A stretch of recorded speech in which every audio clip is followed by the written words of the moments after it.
Whoopi, Abby Huntsman, Joy Behar, Sunny Hostin, and Meghan McCain.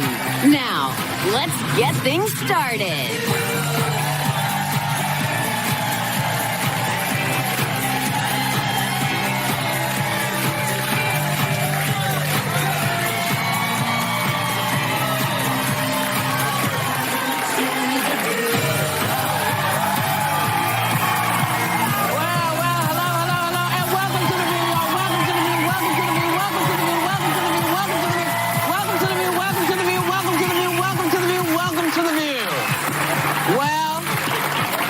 Welcome to the 5,000th show. And let me tell you, we feel all 5,000 of those bad boys every day. But we need to start by acknowledging the reason that we are all at this table right now. Barbara, we know you're watching. And on behalf, I think, of all of us, thank you for inviting us to be part of your legacy here on The View.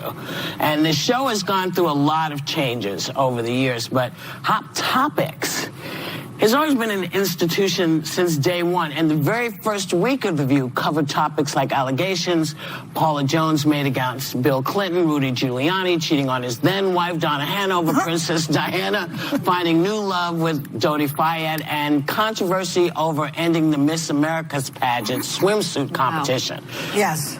And during that topic, we mentioned that Donald Trump said it's a mistake to get rid of the swimsuit competition, which means Hot Topics were about Trump, Giuliani, the Clintons, and the royal family.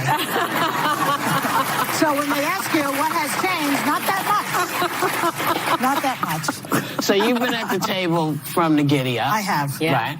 So speak to that. Speaks to that? Yes.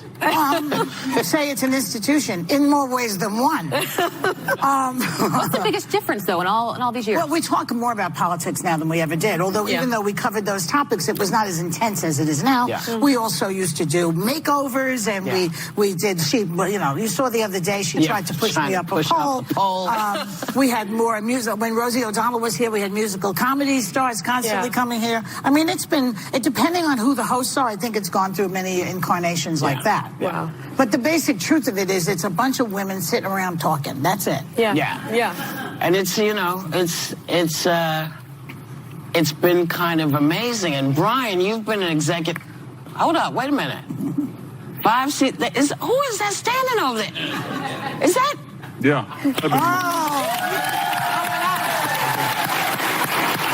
Bill Getty?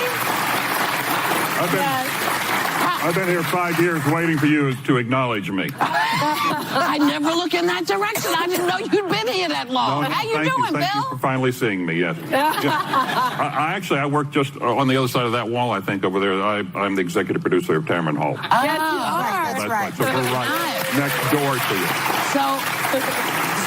Say, Bill. Congratulations, by the way. Congratulations. Congratulations to all of us, because, without your input, this probably would not have lasted as long. Yes, of course. That's true. Yeah. So do you remember where the concept This is all about Barbara. It's all completely about Barbara. Barbara said to me one day, she said one day, I was having this conversation with my daughter, and it's so interesting, don't you think a multi-generational talk show with women would work? And I said yes, and we went in, we wrote it up, and I took it into ABC, and I had the greatest title. I called it Everybody's a Critic. And put it in front of them. They loved the show, but they hated the title. And so, and if Joy will remember, they didn't have a whole lot of faith in it in those days. And they said, we're not going to build you a set. You can put a Pottery Barn table in an old set from an old soap called The City, which is what we did. And I remember when I walked in, there was a big window, and it had a fake landscape out of it. And I said, The View, points of view, something like that. The View from Here? View from Here. That was one. We thought The View from Here was the perfect title for the show. And evidently there's some show in Canada called The View from Here. We shortened it to The View, which is better anyway, don't you? Yeah.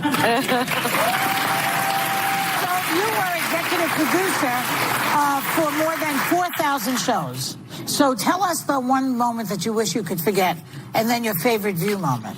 Well, I didn't. The first year I had to fire Debbie Matenopoulos, and that was really hard for me. I love Debbie, and she went on to have a great career. But then I got used to firing people, right? Yeah. I kind of threw me out on the street like an old washing machine. What was it, my raw sexuality that threatened you? What too was much. No, the thing, I think everybody, who worked in those, everybody has different moments. Sometimes it's Barack Obama, the first sitting president, coming to a daytime show. That was a huge moment for us. But for me, it's all about that last day with Barbara, where all those journalists, from every famous person coming through the door, and it was just like time stopped, and she just, she was overwhelmed. It was all a surprise, and Oprah was there, and Diane was there, and Katie, everybody was there, and that was just the greatest moment, wasn't it? Yeah, that was a good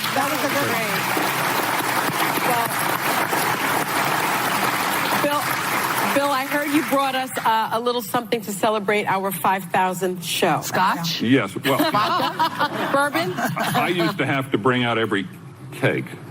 Now it's Brian's turn. Oh. Where is he? Is there a cake? Is there Brian? something? Look at that. Is that the old music? Oh my God. Yeah. Oh, that's beautiful cake. That's beautiful. That's You great. notice there's nobody sitting around the table, is there? Look at that. It's just a This is blank 5,000. table. And it kind of looks like a menorah. You know? It does look like a menorah. It does. Yeah. It's beautiful. Listen, Bill, thank you. Thank you for for having me. so many things, but thank you so much. The cake is from Palermo's Bakery, and congratulations on your new gig as EP of the Tamara Thanks, Hall Whoopi. I Show. appreciate it. We'll be right back.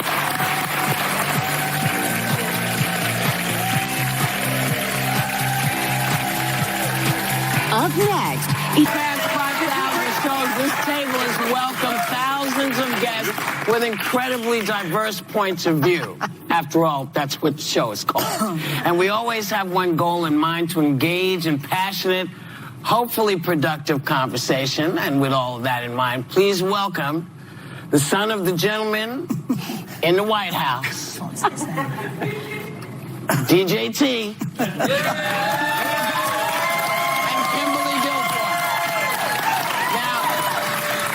There's a lot to say, so let's go. yeah, we're going to get... All his fans are in the front.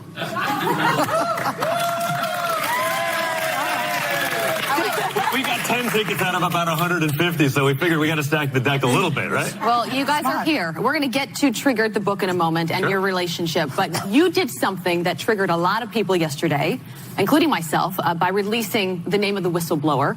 The whistleblower whose complaint has now led to impeachment hearings. The whole point of releasing a name is to intimidate someone, to threaten someone, and to scare other people from coming out. That's something that dictators do.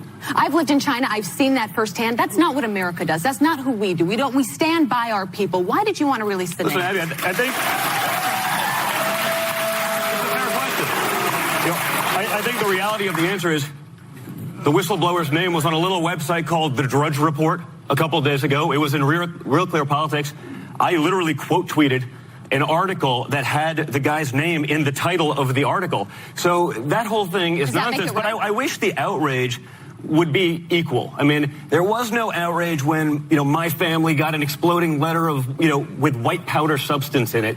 They're protecting a guy, in the CIA, and it's great outrage. But when your family gets something, it's there. And that's a big part of the book, which is, it's not a level playing field in terms of outrage. We do live in an outrage culture. He asked to be anonymous. Your family did not. There's a difference. But it was literally millions of people, and for days he's been out there in the media. But does that make it right? So what's the difference It's between different me when the tweeting about president's son does it, though, isn't it? Why? I mean, I'm a private citizen putting this out there. If everyone in this room could have read this, I don't see any difference whatsoever. The reality is, it seems to me, and again, my point of view on this, it seems to me that everyone is outraged that his name is out there because now people are saying, okay, he's tied to Joe Biden while Joe Biden was working in the White House. He has ties to Brennan, who's been leading the cabal on Trump. It's not, let's be honest about what it is. But just to be clear, that's not why I'm outraged. I'm outraged because I care about diplomacy in this country. I care about how we protect the people when they see a wrongdoing, that they go through the proper political channels and they are protected for doing that. So you can say that whatever outlet released it. Let's not kid ourselves. But the name has been out there for 5 days. But that doesn't make it right. But nevertheless, Abby, you guys, ABC see is right now Right. chasing down a whistleblower about all of the Epstein stuff because those stories were killed. So if we're going to have the conversation about the outrage Okay, about can we whistleblowers, stay you on work that? with CBS stuff. You work with CBS to out a whistleblower who came up with a story that's kind of shady. This is not Can we CBS. stick to? No, but you work can with we them. stick- That broke Can this we morning. stick to what she asked in the question? Just because if we start getting off on Because 50, now, because I think But my That's point all is I'm one of saying. hypocrisy. And again, a big part of why I wrote the book is because there's so much hypocrisy out there. Now, I understand that the mainstream media is left-leaning. I don't think anyone's ever debated that or doubted that for a long time. But they've gotten rid of the pretense of objectivity at this point. There is no, they're like, you know what, we're just going to be the marketing wing of the other side. Just let me interrupt. If you talk about hypocrisy, you seem fine with people leaking information if it makes you and your father look good, because WikiLeaks This has been and going Julian on for the other Assange side is forever. a cyber terrorist, right? And I think a Russian puppet. You are fine promoting his stuff and your dad praising him on the campaign trail if it makes you look good. So how is this whistleblower who went through the right channels, how are you now releasing his name and putting his life in danger, but WikiLeaks was doing the right thing? If I can, just first, thank you so much. Yeah, go ahead. Thank you for the opportunity. So here's the thing. There's a lot of context to it, and I hear what you're saying. It's a fair enough question because he may be a private citizen, but nevertheless, he is the son of the president of the United and a States, campaign surrogate, and he's somebody who works as a campaign surrogate, but not officially, with the campaign. But nevertheless, when you look at this facts and you look at the circumstance, you look at, in fact, even on this show, the first day after the election, it said, and now let's start with impeachment. This has been something that's been going. It's been a concerted effort by a lot of people who are disappointed by the results of the election to undo it and remove a duly elected president of the United States. Number one. Number two, when you look, well, it was on the show on November 9th. But No, here's the actually, thing. it wasn't. You guys talked about impeachment. We've had all kinds of. Wait, see, I listened. Now I'm asking Fair for the enough. same. Fair. We are an opinion show. That's Correct. what we do. Correct. What you seem to have done and feels very disingenuous because you can't say I'm a private citizen and yet you're in the middle of all of this. You were brought to the FBI folks. Everybody talked to you. You're part of this. So when you release a name like that, even if it was out for 10 days or 20 days, you have to know that people, if you were talking about the white powder that your family got, this guy's family's getting the same thing. And why is it okay for one and not both? We don't know that that's actually happening to him, first and foremost. Well, we don't know that it happened to you. But we're taking your name. We're taking your... It was reported. It was a case.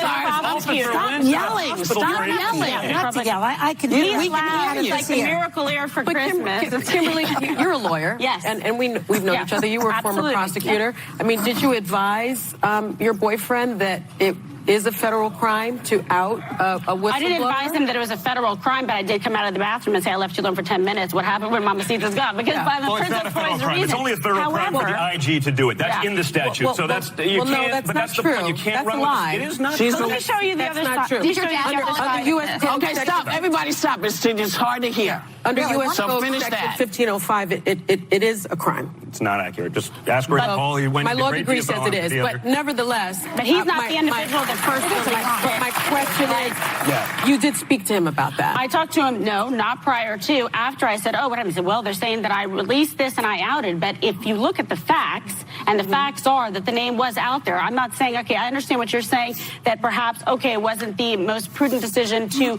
retweet an article. But I want to tell you something. When we talk about transparency, the President of the United States released the transcript of exactly what happened in that phone call. Yeah. The whistleblower is giving his opinion or her opinion of what transpired. I'd like to talk about that, You get what actually. I'm saying? Yeah. I'd like to talk about that. That's out there to say. He's not trying to hide ahead. anything. And thank Go ahead, God he son. transcribed it. I'd like to talk So now about we know that. the truth. Actually, let me ask you, Patrick, do you if he's regret so retweeting why that? does he- I don't think I should have to forego my First Amendment rights. I didn't want to create hysteria, but if I'm reading an article, be like, the name's out there. I didn't even realize that this thing's some sort of big sort of secret. You don't regret doing that? I don't regret doing it. No, I don't think I should have to forego my First right, Amendment rights. It's out there. I read it in an article. I've been reading it for a week. I saw it on the Drudge Report. Like, this is not some secret, but to then say, because it's Donald Trump Jr., because he's an outspoken guy, to then create... Why was there no outrage when Drudge Report, a major website, probably the largest aggregator of media news in America, he puts it out there a few days ago, and no, crickets. No problem with that. Because on, guys, probably not a lot of people knew that it was out there. But once you put it out, on Drudge, but millions of people see Drudge but today. I'm saying to you, listen, man, I don't know how many people here read the Drudge Report. I don't know. But I'm saying a lot more people know your name than know the Drudge Report. You're assuming. I know it's a fair point. Let's move on. I understand. I want to talk about the memo of the call, because I don't believe it's a transcript. In the memo of the call that was released from the White House between your father and the Ukraine president, your father said, I would like you to do us a favor, though, because our country has been through a lot and Ukraine knows a lot about it. And we have the entire part of the memo here. The other thing, there's a lot of talk about Biden's son, that Biden stopped the prosecution, and a lot of people want to find out about that. So whatever you can do with the Attorney General would be great. This is the basis of the impeachment inquiry. Why is that a sham? The whole Which is thing, what you're calling first of it. all, because nothing was withheld. The other guy on the other side actually said, I have no idea what you're talking about. No one knew any aid was even being withheld. The other guy in the Ukraine, in terms of aid being withheld. So no one knew about these things. But that's not true. That's a lie. Military aid was withheld. Yeah. Yes. No one knew about it in the Ukraine. So there was no quid pro quo. You see all the other aspects of this coming That's a lie. out. It was withheld. There's been no prima facie case made whatsoever for impeachment. The transcript is there. The witnesses are coming forward. There was no So you have a lot of opinion going. But Kimberly, the military aid was One at a withheld. time. But not because of that reason. And again, the other side didn't even know that it was withheld. The timeline has been clearly demonstrated. But that's a lie. There have been several ambassadors that have testified. There's others that have testified they had no idea that there was any quid pro quo whatsoever. Did Gordon Sondland lie then when he changed his testimony yesterday? Well, I don't know why he changed his testimony. It's sort of interesting. It almost, he says something. He's afraid of on the perjury. record. He's afraid of going to jail. Or he's afraid of being attacked, like so many of us have for so long, by a vicious left that's running a one-sided sham thing. By Adam Schiff, who's doing a one-sided thing. Republicans Children. Stop yourselves. There'll be more with good times. Them too. Junior. with the two of them when we get back.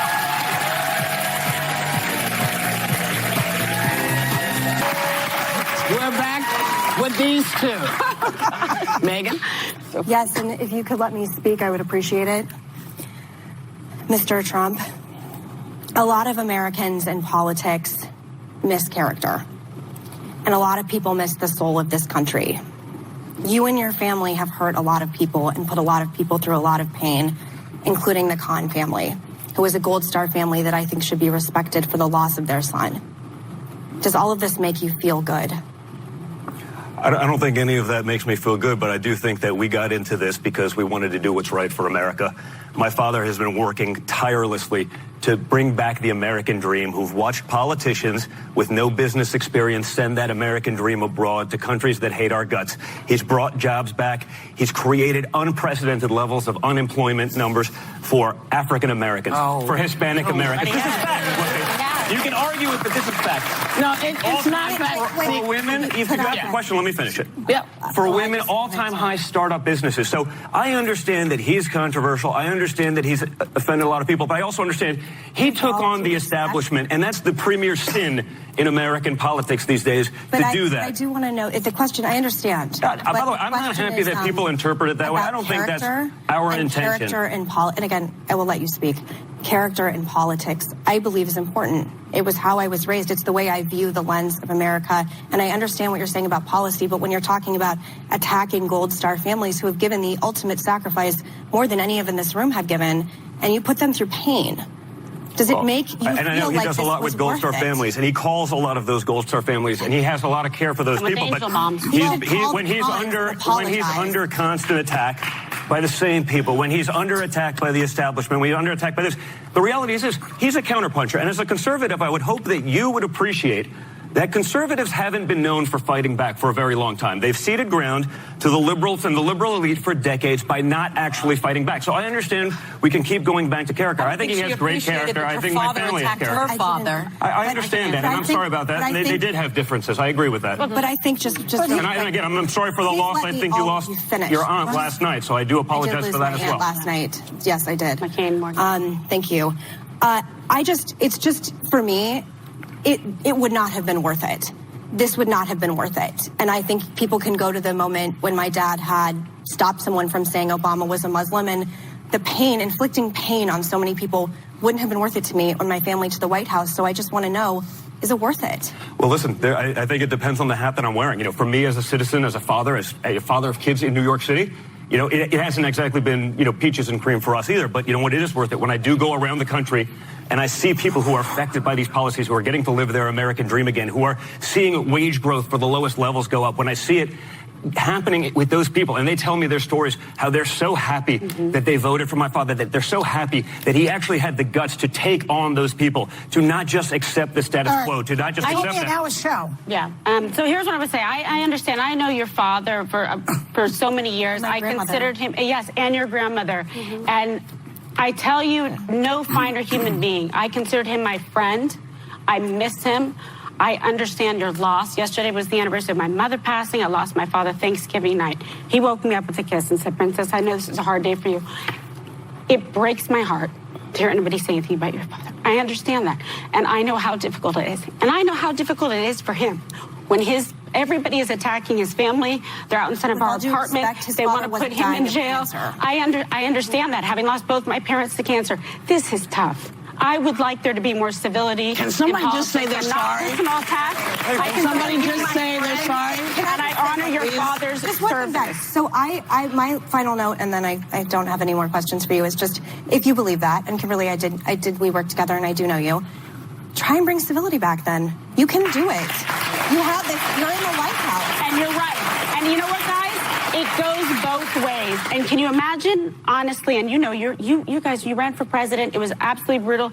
They're up for re-election again. 93% negative coverage in the mainstream media about President Trump. They don't want to talk about the successes. I know the president. I know their family for 14 years. I stand for them like I stand for you and your family. I get in all fairness, for 8 years of Obama, there was zero criticism for anything. I'm sorry. Now, what you can't do is you can't change the past.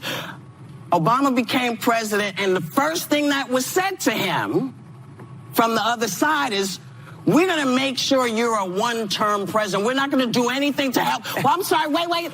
I just want to say, who said it? I believe Mitch McConnell said it. Guys. And that you can look up.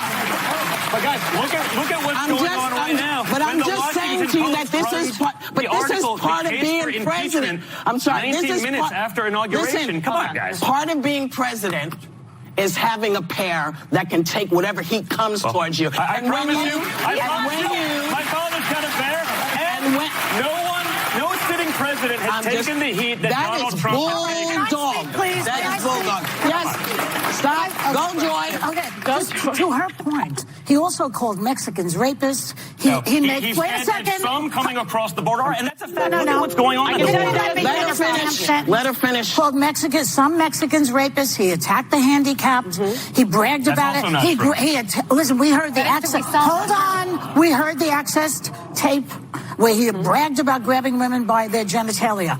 She's talking about, that's what Megyn is talking about. She's talking about lowering the discourse to his level, which is horrible for this country. Even if people are working, we don't want to have a country like that. Do you understand that? We've all they don't done like things. The vessel or the semantics, so they tweet. But nevertheless, look at the results. We've all done things that we regret. I mean, if we're talking about bringing the discourse down, Joy, you've worn blackface. Whoopi, you said that I'm sorry, and don't. You said that Roman Polanski, it wasn't rape when he raped a child. So let's talk about let's talk about this. So you want to bring this up?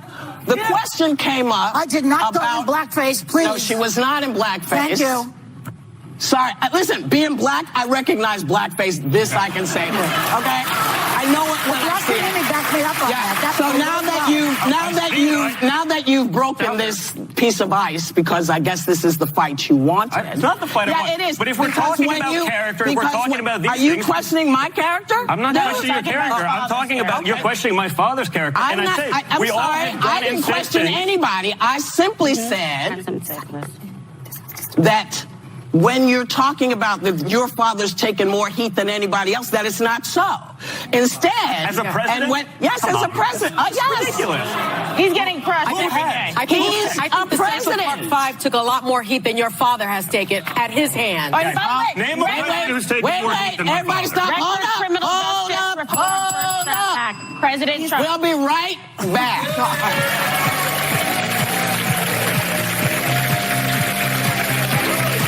We're back, Sonny.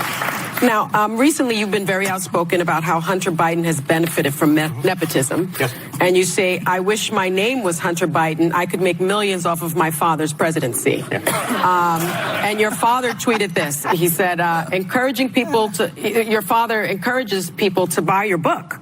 I think that's benefiting from your dad's presidency, but not that my opinion matters, but let's talk about 2020, because you do talk about 2020 in your book. The show? No, 2020. He talks about 2020. Can I address Hunter Biden first? ABC plug. Listen, I get that I'm the son of a rich guy from New York. I understand that. My father has done a lot. You know, I've benefited from that as Hunter Biden has. The difference is we did that as a private company. When we got into international politics, the second my father won the presidency, he said, we will not do new foreign deals going forward. Hunter Biden utilized his father's vice presidency to magically end up on a board in Ukraine with a language he doesn't speak, on a business he knows nothing about, for $83,000 a month. If I did that, you guys would lose your minds. Understandably, and you'd be right. Can I push back on that a little bit? So we stopped. Can I push back a little bit? Because the D.C. hotel, your father's D.C. hotel, opened up just a couple of weeks after his election. I'm glad you asked. And you've actually made, I think, according to your father's financial report, he earned about $40.8 million, just a minute, from his D.C. hotel in 2018. The Attorney General is going to hold a $30,000 holiday party at the D.C. hotel. A lobbying firm with ties to the Saudi government paid $270,000 to the hotel between October 2016 and March 2017.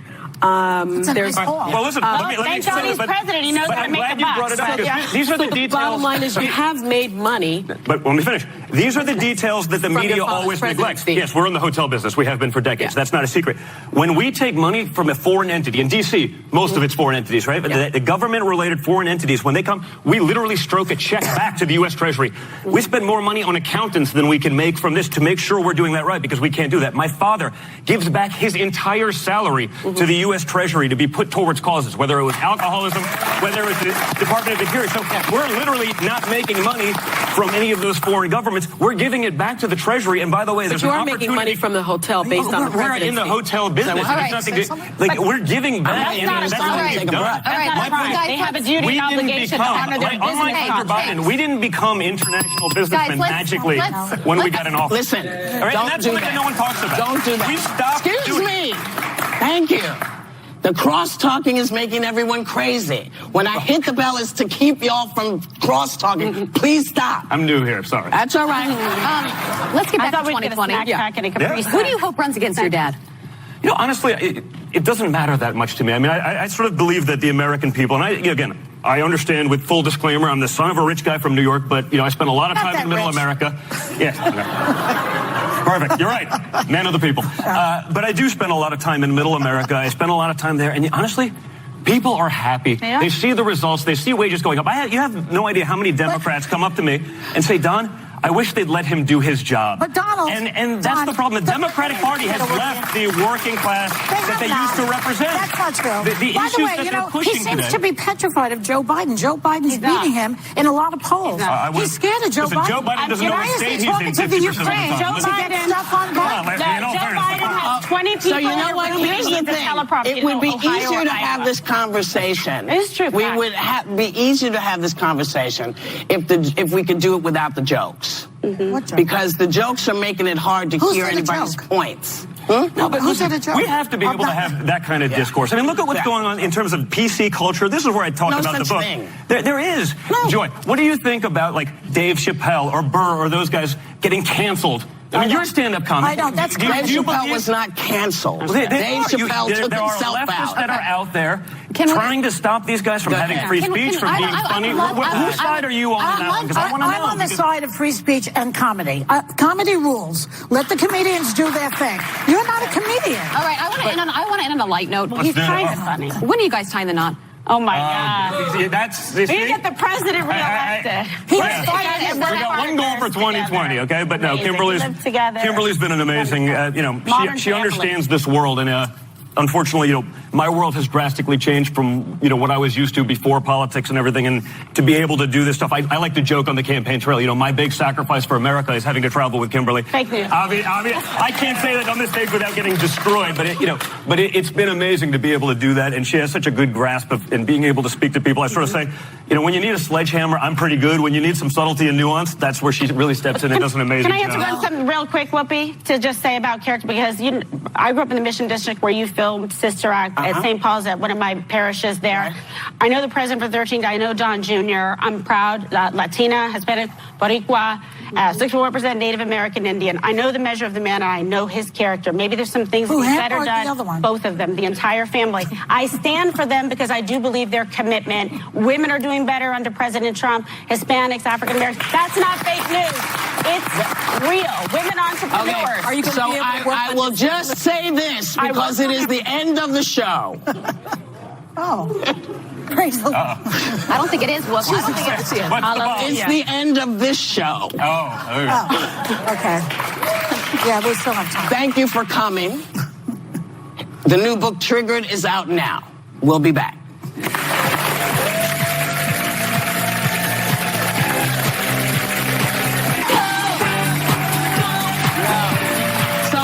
Yesterday, Democratic presidential candidate Senator Kamala Harris introduced a bill that would extend the school day till 6 p.m. to help reduce the burden of child care of working families. Is the school day, a longer school day, the right thing to do? Yes. I believe so. Because you're letting them out early. All they're doing is going home, playing video games, and going on their phones. Stay in school and stop with the homework, because kids hate homework. Their day is extended anyway, so do more work in school, then go home. That's how I see it. Yeah. And pay the teachers more. Yeah. Yeah, I agree with that one. Yeah. I actually wouldn't have agreed with you before I had kids in high school, right, and in middle school. Yeah. But the homework is it's horrible. It's so extensive that I know my children as athletes, they're at practice till 6 o'clock, and then they come home, they eat dinner, they shower, and then they're up till sometimes 10, 11, right, 12 o'clock, and it's just too much. If they have study periods at school and then they get to do their work, I just think it's much better, especially for a student athlete. I think keeping a kid in school is until 6 o'clock is like institutionalizing them, because it's like the buildings don't. A lot of these buildings do not have gymnasiums. A lot of these buildings do not have a place to have after-school programs. If she said we want to spend more money and engage them in after-school programs and find things for them to do. That. Well, I know, but keeping them in till 6 p.m. it would make me crazy. I need to get outside. Well, they can go outside. They have schoolyards. No, they don't. They can't. A lot of places don't go out because they don't have places to do recess. And I've never heard of a school without a schoolyard. Oh, well. And by the way, the bill does propose that a lot of the grant money goes to extracurricular activities like electives in music, arts, athletics, writing, and engineering.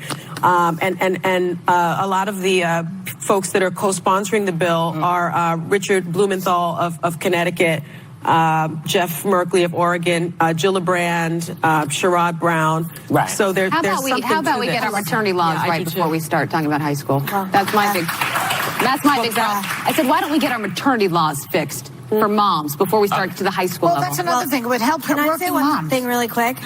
I love hosting a show with you guys every day. I just do. It's a wild day on the 5,000 show. Wild day. We'll be back. I'm really happy to be with you guys.